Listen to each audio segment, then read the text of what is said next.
And ಇದ್ರದ್ದು ಹೊರತಾಗಿ ಇಷ್ಟೊತ್ತು ಇದ್ರ ಹೇಳಿದ್ರೆ ಮುಂದಿನ ಪ್ರಾಜೆಕ್ಟ್ಗಳಿಗೆ ನಿಮಗೆ ಆಲ್ ದಿ ಬೆಸ್ಟ್ ಇವಾಗಲೇ. ಸೊ ಶಿವಣ್ಣ ಜೊತೆ ಒಂದು ಸಿನಿಮಾ ಮಾಡ್ತಿದ್ದೀರಾ, ಅದು ನನಗೆ ಬಹಳ ಕುತೂಹಲ ಇದೆ, ಹೆಂಗೆ ಕಾಣ್ಬೋದು ಅಂತ.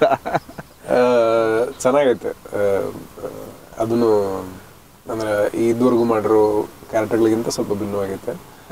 ಆಂಟಾಗನಿಸ್ಟ್ ಮಾತ್ರ, ವಿಲನ್ ಕ್ಯಾರೆಕ್ಟರ್. ಬಟ್ ಅವ್ರ ಜೊತೆಗೆ ಮಾಡ್ತಿದ್ದೀವಲ್ಲ ಅದೇ ಒಂಥರ ಖುಷಿ. ಈಗ ಯಾರೋ ಒಬ್ರು ನಾವು ಅಂದರೆ ವೆಟರ್ನ್ ಅಂತ ನಾವು ಕರಿಬೋದು ಶಿವಣ್ಣ ಅವ್ರನ್ನ. ಸೊ ಅಷ್ಟು ವರ್ಷಗಳಿಂದ ಅವರು ನಮ್ಮನ್ನು ಎಂಟರ್ಟೈನ್ ಮಾಡ್ತಾ ಬಂದಾರ. ಮತ್ತು ಐ ಥಿಂಕ್ ಶಿವಣ್ಣ ಅವರಷ್ಟು ವಿಭಿನ್ನವಾದಂಥ ಪಾತ್ರಗಳನ್ನ ಮೋಸ್ಟ್ಲಿ ನೆಕ್ಸ್ಟ್ ನಮ್ಮ ತಲೆಮಾರಿಗೆ ಆ ಒಂದು ವೈಶಿಷ್ಟ್ಯತೆ ಮತ್ತು ವಿಭಿನ್ನವಾದಂಥ ಪಾತ್ರಗಳು ನಮ್ಗೆ ಸಿಗಲ್ಲ ಅನ್ಕೋತೀನಿ ಮೋಸ್ಟ್ಲಿ. ಗೊತ್ತಿಲ್ಲ, ಸಿಕ್ಕರೆ ಡೆಫಿನೆಟ್ಲಿ ಲಕ್ಕೇ ಅದು. ಯಾಕಂದರೆ ಅವರಷ್ಟು ವೆರೈಟಿ ಆಫ್ ಸಿನಿಮಾಗಳನ್ನ, ವೆರೈಟಿ ಆಫ್ ಪಾತ್ರಗಳನ್ನ ಬಹುಶಃ ಯಾರೂ ಮಾಡಿಲ್ಲ ಅನ್ಕೋತೀನಿ ಇವಾಗಿನ ಅವರ ವಾರ್ಗೆ ಅವ್ರನ್ನ ಅಂತ ಕಂಪೇರ್ ಮಾಡಿದ್ರು ಕೂಡ. ಬಿಕಾಸ್ ಅಷ್ಟು